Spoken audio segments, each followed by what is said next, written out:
What's up, everybody? John here with Introverse Uncharted, and this is your Uncharted Space Activity update. Ignition sequence start.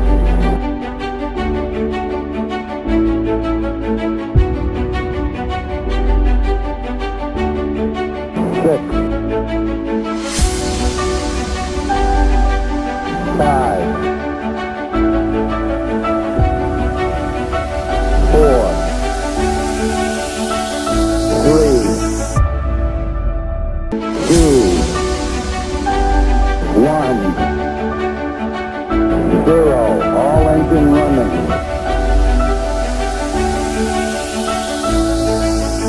Liftoff. We have a liftoff.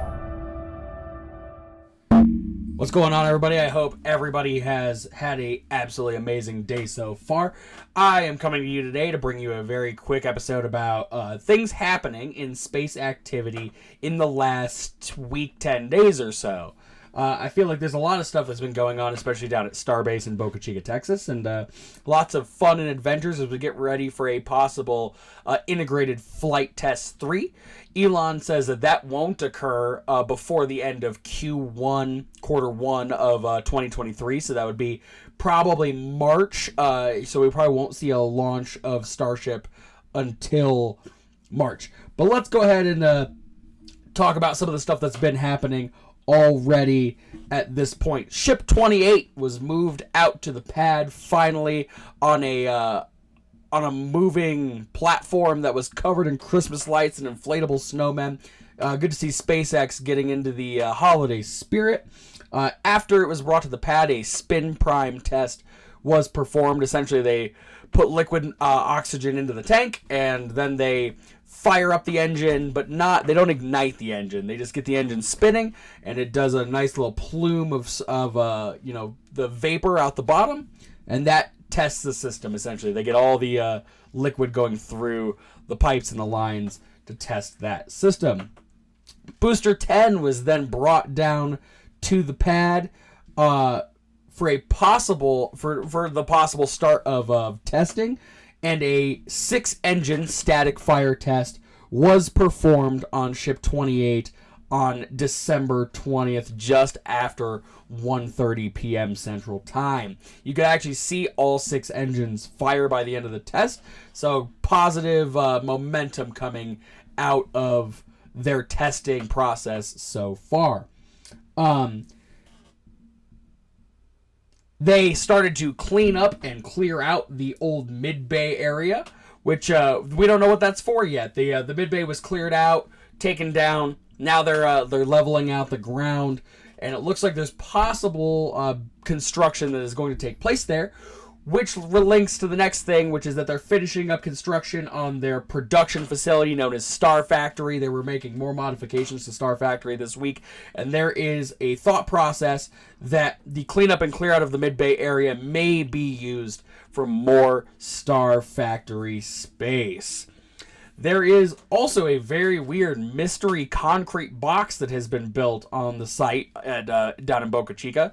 It is definitely a building, but it is an odd building that is essentially just a blank concrete box. So we look forward to seeing what they are doing with that space. They are finishing up one of the new mega bays, which the thought process so far is that while it is still unused, it will be used for production of large vehicles, such as Starship V2, announced by Elon just about a month ago. Ship 26, the tileless version of Starship, is looking to be scrapped, as far as we know at this point. But we did see that they were putting some more braces on the sides of Ship 26 the other day. So if you're scrapping it, it would feel weird to put more parts on it, but seems like they're doing that. So, you never really know with Elon's process exactly what Elon is going to be doing. But like I said, it feels weird to add parts to a vehicle that you're just gonna scrap. Maybe Ship 26 will get its chance to fly after all. They have made more tank farm updates. They've brought in some more tanks, and then they've been improving the plumbing and working through the expansion process of the tank farm to make the tank farm more efficient for the next orbital test flight. The chopsticks were tested on Tuesday, December 12th. They essentially went from the down position after launch to all the way up to the top, open and closed, seemingly getting ready at the time for Booster 10 to be brought to the pad. It has since been brought to the pad. They've been doing more mount inspections and repairs on the OLM. It seems to be inspection heavy rather than repairs, as they said there wasn't very much damage done after the last orbital test flight. But the quick disconnect has been being tested. I know there were some repairs that were being done to the quick disconnect as well.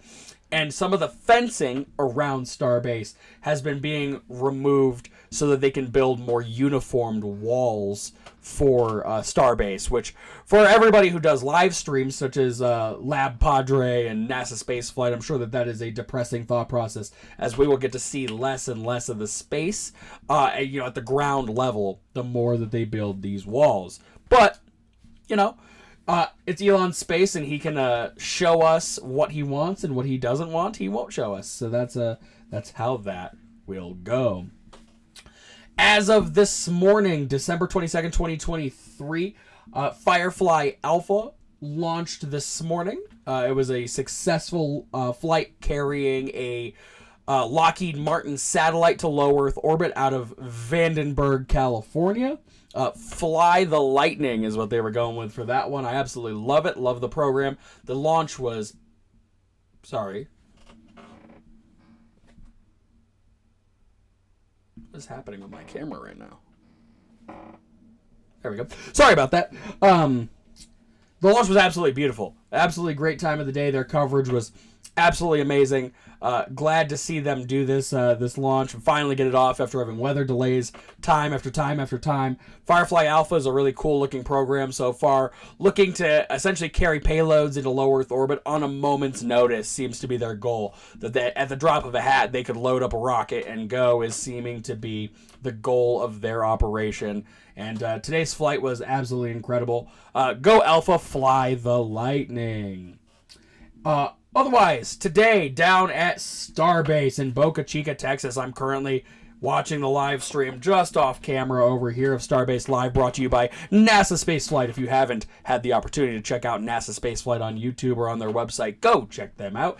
Their launch coverage is always absolutely incredible. They have very knowledgeable people on their team. Starbase update weekly and stuff like that. They always do all this great informational package. If you don't know much about space, they will teach you, believe me. During the live streams, you have the opportunity to ask them questions. You can subscribe to their channel and get a bunch of extra perks and packages. They do not pay me to tell you guys this. I just absolutely love their program and wish that you guys would run on over and check it out if you're into space flight. But today at Starbase, an overpressure notice has been given, pointing to the possibility of a static fire test after a scrubbed attempt at a static fire yesterday. Within about 4 hours yesterday, they had partially tanked both liquid oxygen and liquid methane into the vehicle, and then they seemed to run into some sort of problem that they were trying to fix, and a very long hold occurred. And then by around the end of by the 4 hour turn that was happening right there, you can start to see the ice melt off. And finally, after 4 hours, they did the deep pressure vent, signaling the end of testing for that day. Now, today has been exceedingly weird at Starbase so far. Like I said, overpressure notice has been given, which means there's a possibility for liquid oxygen and liquid oxygen and liquid nitrogen to enter those tanks. Both of them obviously very combustible, can cause big bang bangs, so they have to overpressure notice the village area around Boca Chica. However, there is a possibility of a road closure between 8 a.m. and 8 p.m., but the road is still open. It looked very briefly earlier as some police arrived at the normal roadblock location that they were going to close the road, and then those police have since departed, leaving the highway open. There has been some ground venting and some venting coming out of the OLM, but the subcooler station has remained exceedingly quiet this morning. Nothing happening in that area so far. All of that would have to fire up. They have to get all the pipes all chilly and prepared for the moving of these cryo-frozen liquids to enter the lines and then enter into Booster 10. So as of right now, not very much is happening except for these vents, which honestly they could be testing just some of the ground equipment currently in the day. If they start to do more advanced testing, I will post about it on my TikTok at Introverse_Uncharted and on Instagram at Introverse_Uncharted13. But until then, that is our Uncharted Space Activity update for the week. Hopefully starting this week, we start to roll through, and every week I'll try to give a little bit of an update on what is happening in the space activity world. Thank you so very much for tuning in to Introverse Uncharted today. And remember to do more than simply exist and come with me into the Uncharted. I'll see you guys later.